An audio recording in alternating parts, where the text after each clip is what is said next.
Halo sahabat Merdeka, berjumpa dengan saya Lulu Handayani dalam Top News Rabu 20 Mei 2026. Berita pertama, guyon Presiden Prabowo Subianto soal es teler sampai titik tak kuat tahan tawa.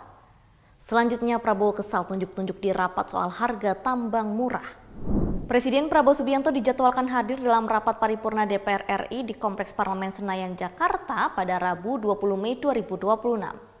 Dalam sidang, Prabowo guyon soal Partai Gerindra akan membuat es teler 88. Dalam pidato, Prabowo mendorong pengusaha swasta Indonesia unggul. Prabowo guyon Partai Gerindra akan membuat es teler 88. Mendengarkan guyon tersebut, Ketua Komisi 4 DPR Titik Soeharto sampai tertawa. Negara Afrika menganggap itu produk mereka. Juga perusahaan seperti Mayora berhasil memasarkan Kopiko di lebih dari 100 negara. Karena mereka memiliki brand ambassador. Presidennya juga mendorong minum kopi di mana-mana.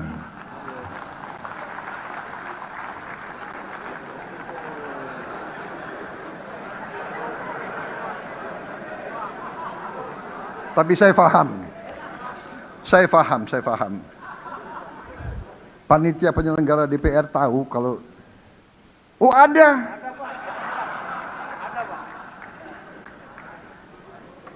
Saya mohon izin, boleh saya minum, Ibu Ketua?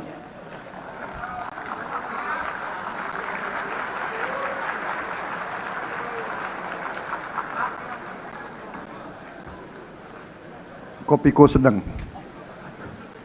Presidennya peminum kopi.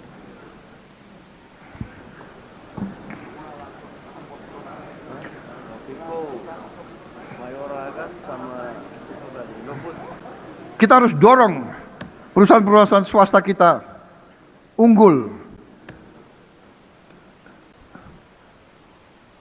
Ada juga itu apa? Es apa itu? Es teler 77, ya kan? Hah? Berapa? Hah? 77 kan? Kalau orang Gerindra nggak mau bikin saingannya, es teler 88.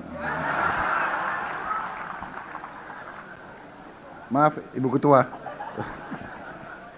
supaya nggak ngantuk nih majelis ini. Saya hanya berhak atas Gerindra ya.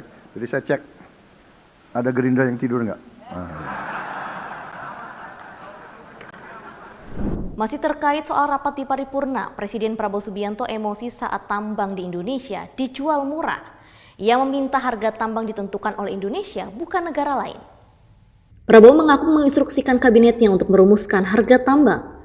Prabowo tidak terima dijual dengan harga murah. Negara naik, apa nggak sedih itu?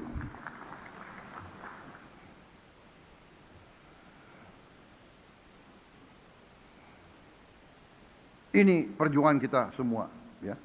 Saya bukan mau jatuhkan moral siapapun, tapi sudah saatnya kita bicara jujur kepada diri kita. Kita bicara jujur kepada rakyat kita.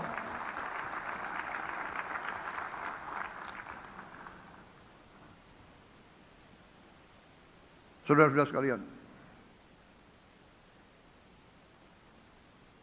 coba ditayangkan lagi slide. 900 miliar dolar kita hilang. Bayangkan kalau 900 miliar dolar kita nikmati, kita pakai, negara apa Indonesia ini? Saudara sekalian. Ada under invoicing, ada under counting, ada transfer pricing, saudara-saudara. Banyak di antara kalian senyum, mungkin di antara kalian ada pengusaha-pengusaha juga di ruangan ini. Berarti tahu apa yang saya bicara itu keadaan yang sebenarnya, saudara-saudara sekalian.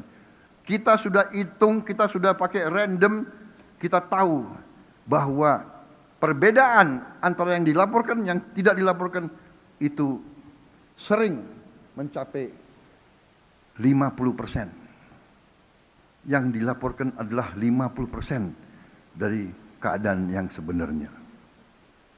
Saudara-saudara sekalian. Dan kita merasa aneh. Kita produsen kelapa sawit terbesar di dunia Tapi harga kelapa sawit ditentukan di negara lain.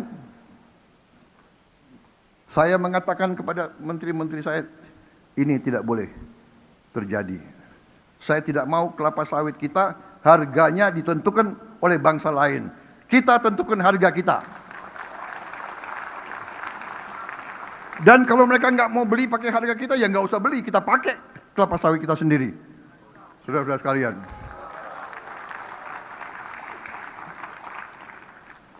Kenapa? Nikel kita ditentukan harganya oleh negara lain. Tidak boleh.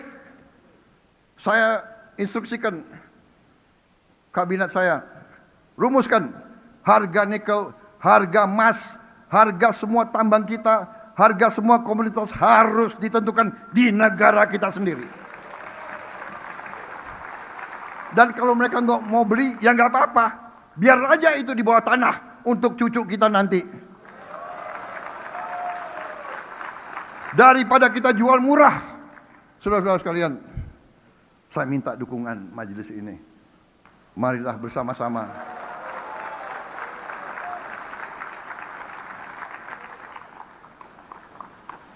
sepertinya saya lebih marahin daripada banyak kekuatan di sini. Demikian informasi kali ini bersama saya, Lulu Handayani. Simak berita lainnya hanya di merdeka.com.